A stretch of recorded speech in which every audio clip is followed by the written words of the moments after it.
You know, somewhere in your life right now, there is probably a key that you cut years ago and you completely forgot about it. Oh, absolutely. Right. Like maybe it's a spare key to an old apartment you lived in during college, or maybe it's, I don't know, a physical key to a shed lock that you replaced last summer. Or even a fob for a car you sold a decade ago. Yes, exactly.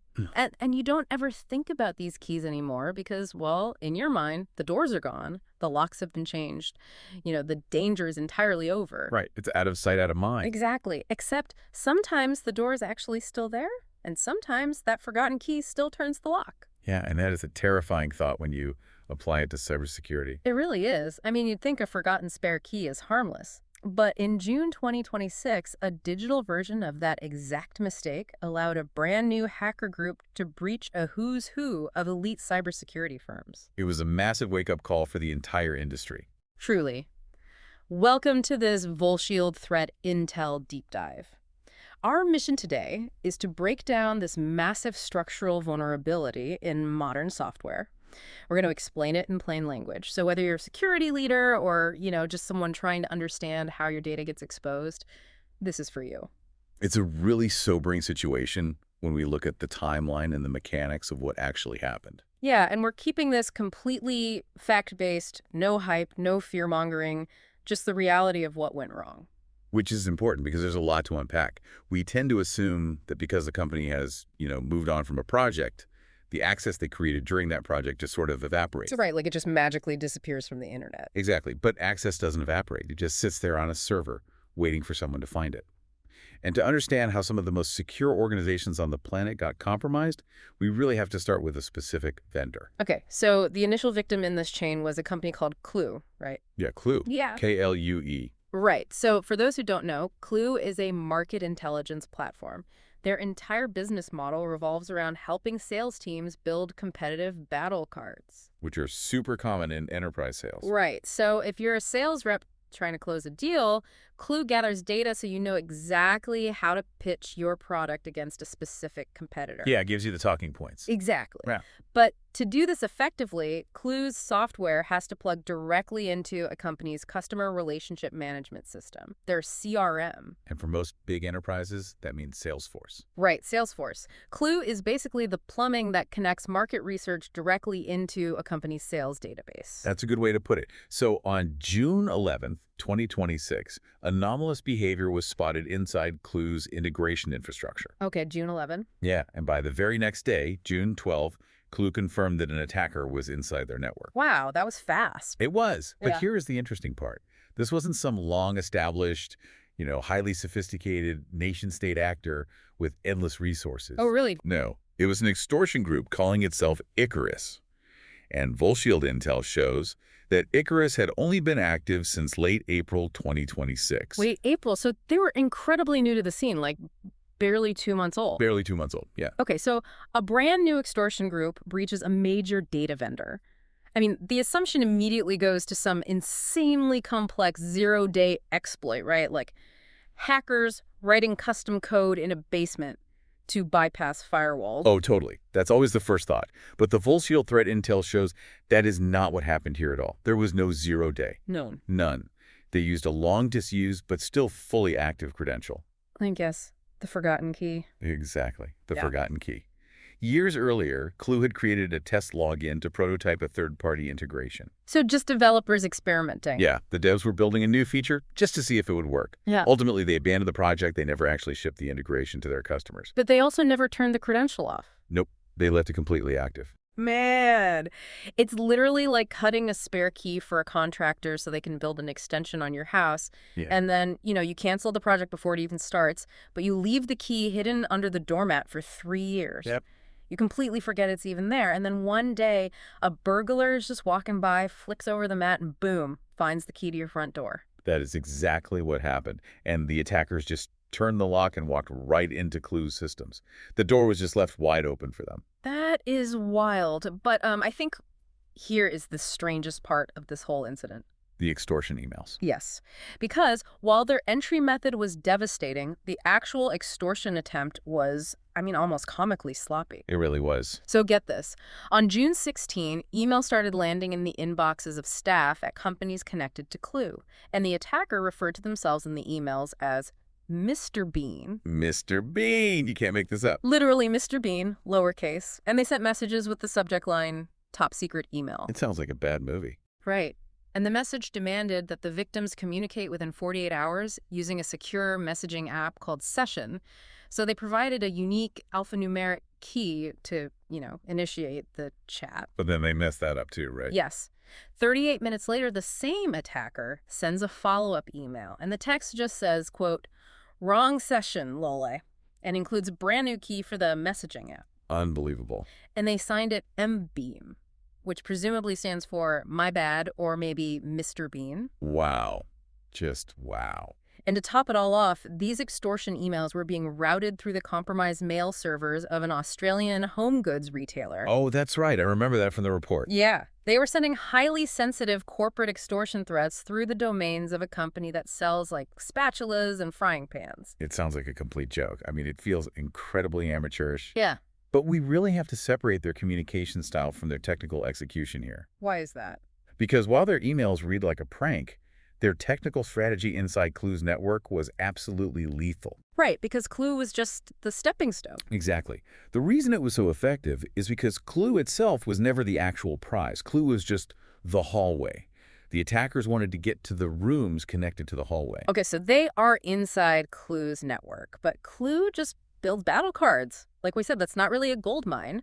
How did they weaponize that access to hit the security giants? So once Icarus compromised that test credential and got into Klue's backend, they didn't try to hack into the actual networks of Klue's customers. They didn't. No, they didn't need to. Instead, they focused entirely on collecting OAuth tokens. Okay, OAuth tokens. Let's dig into that. Right. An OAuth token is a specific piece of code that Klue's customers had previously generated and just handed over to Klue. It's what allowed Klue's software to talk to the customer's Salesforce software. We really need to nail down this concept of OAuth for you, the listener, because it is honestly the entire linchpin of this structural vulnerability. It really is. The classic way to explain OAuth is to think of it as a valet key for your car. Yes, that's the perfect analogy. Right, so you drive up to a restaurant, you give the valet a special key. That key allows them to turn on the engine and park the car. But it is physically designed so it cannot open the locked glove box or the trunk. It's scoped access. Exactly. It is a delegated pass. You granted it on purpose so a specific person could do a specific job. In the software world, when you click Connect My Google Calendar to Zoom, or in this case, Connect Salesforce to Klue, you are basically handing over a digital valet key. And it's a fundamental building block of the modern internet. It was designed to be much safer than handing over your actual username and password to a third party. Wait, but I'm stuck here. These victim organizations we were talking about, these are elite security firms. They are. And they mandate multi-factor authentication on absolutely everything, right? Like if I try to log into Salesforce from a new laptop, my phone blows up with push notifications and text codes. Oh, yeah. Your authenticator app goes crazy. Right. So if Icarus is using these stolen tokens to pull data, why didn't the MFA stop them? How on earth did they bypass that? That is the crucial mechanism to understand here. Multi-factor authentication, or MFA, protects the front door. Okay. Think of MFA as the bouncer at a nightclub. The bouncer checks your ID, makes sure you are on the list, and verifies exactly who you are before you can enter. Right. But an OAuth token is a key issued after the login process is complete. Oh. Yeah. It's like the stamp you get on your hand once you're already inside the club. Once you have that stamp, you can go to the VIP area, you can go to the bar or the patio just by flashing the stamp. You don't have to talk to the bouncer ever again. Wow. So Icarus didn't even have to trick the bouncer? Not at all. They broke into the back office and just stole a whole roll of VIP stamps. Because there was no login event to trigger the MFA in the first place. Exactly. Because Icarus had stolen the OAuth tokens directly from Klue's servers, they never actually logged into Salesforce. They bypassed the front door entirely. That is terrifying. It is. On a technical level, this means we have thousands of long-lived bearer tokens just sitting unencrypted in third-party databases, and they are entirely outside of an organization's zero-trust architecture. So the customer's defenses didn't fire, because the attacker walked through a door that the customers had legally, purposely propped open years ago when they first installed the Klue integration. That's right.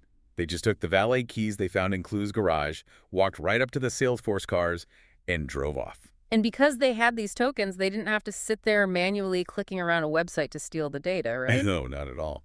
They used automated Python scripts to do all the heavy lifting. The VolShield intel shows these scripts were running with user agents like Python or lib 3.2. Wait, let's break down what a user agent is, just for those who aren't deep in the weeds on network traffic. Sure. A user agent is essentially the software's caller ID. When a browser visits a website, it announces what it is. Right, like if I use Chrome, it says Chrome. Exactly. If it says Chrome or Safari, it looks like a normal human browsing the web. But Python urlib means the attackers were so confident they had legitimate access via these tokens that they didn't even bother to disguise their automated scripts. Wow, so they just walked in the front door with a name tag that said robot? Pretty much. They just announced, "Hi, I am an automated Python program here to pull data." And they queried the Salesforce CRM systems directly through the API, extracting data in bulk from dozens of organizations in a matter of hours. Just hours. That brings us to the victim list. When the dust finally settled, the names of the companies whose data was drained from Salesforce started to come out. And it is a heavy list. It really is. We are talking about Huntress, HackerOne, Recorded Future, Tanium, Jamf, Snyk, Gong, and via their own public disclosures, BeyondTrust and LastPass. Yeah. And look, it is incredibly tempting for people on the outside to point fingers and mock these victims. Oh, the internet loves to do that. They do. People love to say, look, the security companies can't even secure themselves. But I want to stress that that is the absolute wrong takeaway here. I agree completely. These are companies whose entire existence is built on being hard to rob. I mean, Huntress hunts for advanced threats. HackerOne literally runs bug bounties to find flaws in systems. LastPass is a password manager. Right, these aren't companies that, forget to install basic firewalls. Exactly. If they got caught, this is not a problem of competence. It is not a problem of budgeting or a lack of paranoia by their internal security teams. So what is it? It is a profound structural problem of fourth-party risk. Let's define the layers of that risk for a second. First party is you. Second party is your customer. Third party is your vendor, so in this case, Salesforce. Yeah. And fourth party is your vendor's vendor or a tool plugged into your vendor. Right, so fourth-party risk. These security firms trusted Salesforce, and they authorized Klue to talk to Salesforce to help their sales teams. Makes sense. But they had zero visibility into a forgotten test credential sitting on Klue's servers. You can have the strongest vault in the world with the best guards. But if you give a valet key to a trusted vendor, and that vendor gets robbed because they left a window open, your vault is compromised. Yeah. The security firms did everything right on their own networks, but the architecture of the modern internet basically betrayed them. That's a great way to summarize it. So what does this all mean for the data that was actually stolen? Let's look at the blast radius, because data breach at LastPass are terrifying words for anyone to hear, given what they hold. What did Icarus actually walk away with? We need to be very precise here, mostly to avoid any unnecessary panic, because they only had the valet key. They only got what the valet key was explicitly allowed to access. Right, the scoped access. Yes, Sally. The tokens were scoped for CRM data from Salesforce. So they got contact names, work emails, job titles, phone numbers, deal notes, and pricing information. Okay, so that is actually fantastic material for highly targeted phishing campaigns. Oh, absolutely. I mean, if I know exactly who your sales reps are talking to and what deals are currently on the table, I can craft a devastatingly convincing fake email. It is a serious exposure for their sales operations, no doubt. But importantly, and both Huntress and LastPass explicitly confirm this, the attackers did not get core infrastructure. Okay, that's huge. They did not get passwords, they did not access customer password vaults, and they did not steal telemetry or threat data. So the valet key got them into the car, but they didn't steal the engine. Exactly. The blast radius was contained entirely to the sales and marketing data, not the core security products. Okay, so to recap, a vendor gets compromised, attackers steal OAuth tokens, they bypass MFA using those tokens, and they drain Salesforce data automatically. It is a shocking methodology. It is. But as we dig into the VolShield archives, it feels eerily familiar. It turns out we've actually seen this exact movie before. We have. This is basically a sequel to a very recent nightmare. Tell me about 2025. Right, so in August of 2025, a nearly identical campaign played out. Attackers, which Google's threat intelligence group tracked as UNC 6395, targeted the Salesloft Drift chatbot, And it was the same playbook. a carbon copy. They stole Drift's OAuth tokens. They bypassed the front door MFA, and they used those tokens to drain Salesforce data through the API. Wow. And the scale of that 2025 attack was staggering. We're talking about over 700 organizations getting hit through Salesloft. There's 700. It was massive. Giants like Cloudflare, Palo Alto Networks, Zscaler, and ironically, Tanium, who got hit in the 2025 Salesloft breach and then got hit again in this 2026 Klue breach. Talk about bad luck. Right. And it didn't even stop there. Just a few months later, in November 2025, there was a follow-on attack using the exact same method on a customer success platform called Gainsight. Yeah, and that follow-on hit 200 more organizations. It's so frustrating. I mean, the industry watched this exact scenario play out 10 months prior. The postmortems were written, the threat intel warnings were issued, the massive lists of victims were published. Yet, less than a year later, the structural vulnerability remains completely intact. It does. Why didn't we learn? Why didn't the industry fix this after 700 companies got breached through Salesloft? I mean, is it a lack of auditing tools, or is SaaS architecture just fundamentally broken? It comes down to the structural tension between security and convenience. The entire software-as-a-service ecosystem is built on the promise of frictionless integration. Right. Nobody wants to jump through hoops. Exactly. If OAuth tokens were designed to expire every 24 hours, users would have to log in every single day to resync their Google Calendar with Zoom or to reconnect Klue to Salesforce. And users hate friction. That would be incredibly annoying. It would be. So vendors design these tokens to live for months or even years without expiring. Add to that the fact that visibility is fundamentally broken across distributed architectures. What do you mean by that? Well, when you revoke an integration on your end, the vendor's database might still hold the token, assuming it's valid. Ah, I see. We spend all our money buying thicker, heavier doors and stronger locks for the front of the house while completely ignoring the hundreds of spare keys we've handed out to contractors, dog walkers, and neighbors over the years. Yep. Those keys are just floating around the supply chain, sitting in databases we don't even control. Until we shift our focus from just authenticating the front door to actively auditing and managing all those delegated long-lived keys, this cycle of breaches will keep happening. It absolutely will. Yeah. The attack surface is no longer just your network perimeter. It's not just your firewalls and your employee laptops. So what is it? Your attack surface is every single SaaS integration that you or your vendors ever authorized and then forgot about. Okay, so we've outlined the problem. Now we need to equip you, the listener, with the tools to fix it in your own organization. Let's break down the concrete, actionable steps. Let's do it. Number 1 is to open your connected apps lists and inventory every single OAuth grant. But practically speaking, how hard is that? Like, is there a central dashboard for this, or are security teams manually digging through settings menus for days? It really depends on the platform, but it is rarely easy. In major environments like Google Workspace, Microsoft 365, or Salesforce, there are administrative dashboards that list authorized third-party applications. Okay, so they exist. They do. The real challenge is the sheer volume. A typical enterprise might have hundreds of these integrations authorized by different departments over several years. That sounds like a nightmare to audit. It is. You have to read that list like a stranger. You have to play detective. If you don't recognize an integration, or if you discover the marketing team stopped using a specific tool 2 years ago, you must explicitly revoke the key. Cut off the access from your side so the token becomes useless. Exactly. Okay, number 2 is monitoring. We spend so much time looking for weird logins from strange countries or, unusual IP addresses. Right. But we need to monitor third-party tokens as highly privileged access.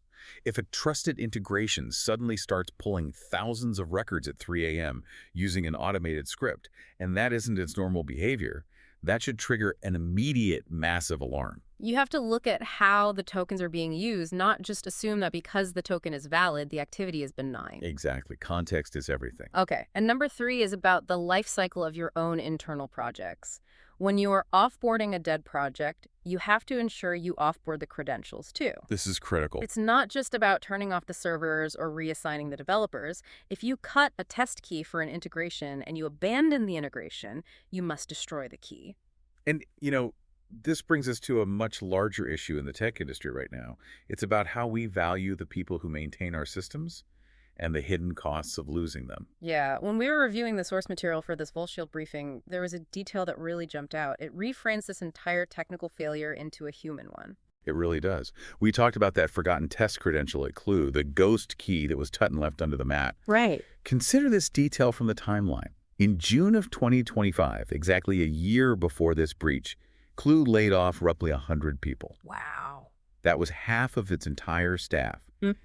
And the stated reason was that they were doubling down on AI investments.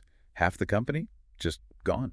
So as we wrap up this deep dive, we want to leave you with a final provocative thought to mull over. As the tech industry increasingly shrinks its human workforce to fund artificial intelligence, how much institutional memory is walking out the door with them? It's a huge question. It is. How many more forgotten keys to our most sensitive data are sitting on servers right now simply because the only employee who actually remembered cutting them was laid off last year?